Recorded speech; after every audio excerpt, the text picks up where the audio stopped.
Your quick analysis of the situation we are in now. I think Mr. Lukwago Mm. and our listeners, we need to move away from now of what has happened. Mm. It is so obvious, and I could see my brother here, my elder brother, Kanson Siwambi. You know, when you read law, you practice it, you teach it, and then you also move the other side of making the law, and you see the law totally disregarded. You could see the pain right from the heart through the face.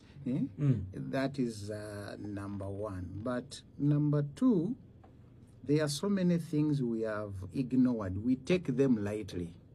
In fact, the situations Honorable Sivambi has talked about, the weaknesses within the political parties.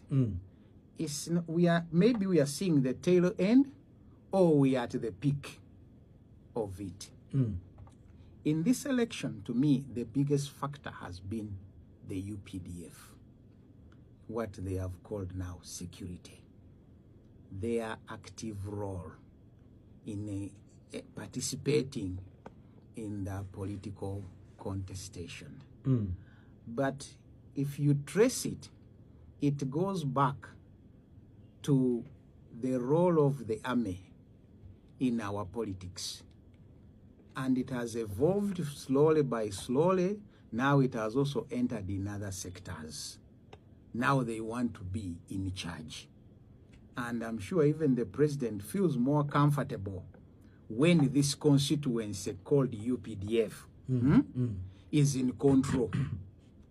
And he has said it severally, that, you know, you, the civil servants, you are stubborn. When you say something, you don't follow.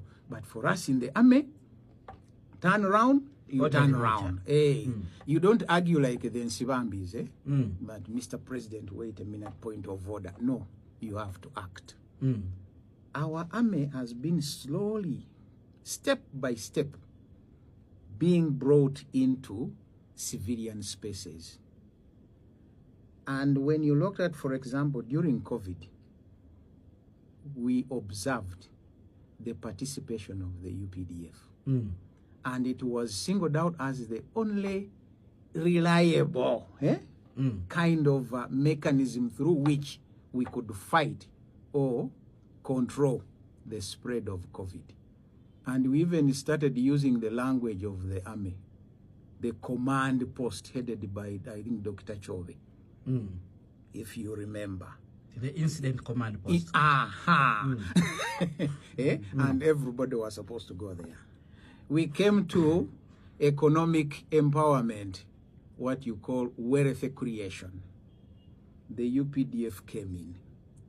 And they acted the way they did, including distribution of seedlings, observing what is going on, and money was also channeled to that effect. So, from there, we have also moved to controlling and managing our lakes. The UPDF was actively there, kenning people, with aim that, you know, we are restoring the fish industry so that our economy benefits. And you wonder what happened to the other structures. Now, we have come to the elections. This is the first time where I have seen army spokesperson coming up, providing guidance on how people should vote and what they should do after what? After voting. After voting. This is the first time again, that's why I'm saying we are seeing the peak, that we have seen officers of the UPDF controlling candidates while campaigning. And they justify their actions.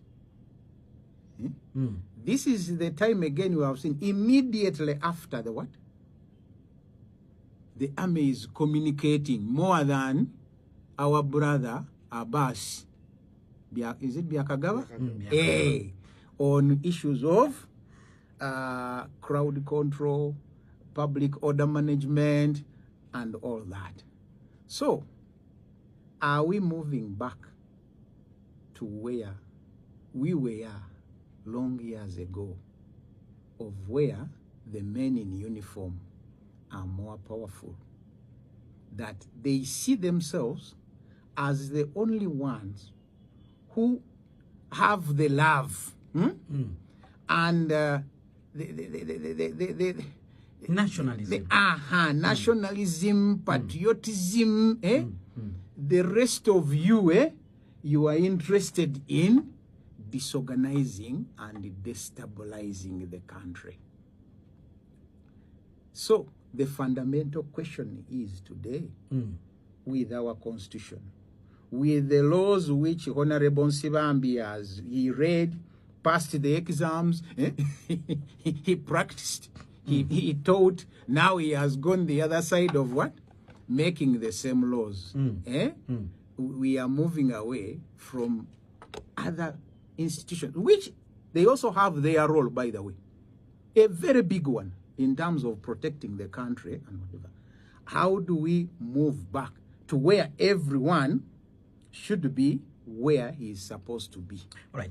Mr. Kanaabi, you do not envisage a situation where the army and the police can work together, because an explanation was given that this election was conducted under the purview of interagency cooperation, where they worked together to ensure that the threats that the country was facing are dealt with effectively. Look, our listeners, all those things are in the law.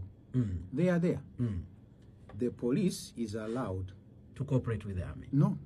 To invite the army. Very good. To call upon where they feel overwhelmed. Interestingly, there is no way the army now calls on the police. We have a lawyer here. Under which law when does the police also become subordinate to the army? And when does the army also calls the police? I've given you different scenarios. I have not seen the army calling the police to handle the fish matters. Well, that supposes that the police is less superior to the army. So I don't know. It's the weaker one who will always look for assistance. I don't think they are. Each one has a role. The prison has its role to ensure that whoever has been handled within the legal process is handed to the prison. Either for keeping as the legal process takes place, or for correction. That Lukwago, you have been so stubborn, let's keep you there for some years. By the time you come back, that is their role. Then we have the police. During my childhood days, I don't know whether it has changed. The role of the police is to keep law and order. Then we know that the army, their role is to protect our what? Territorial boundaries. Very good. But now we see a mixture. Why is it that in the law, the men in uniform can come over to police, but police cannot invite themselves in their space? All right. You're asking very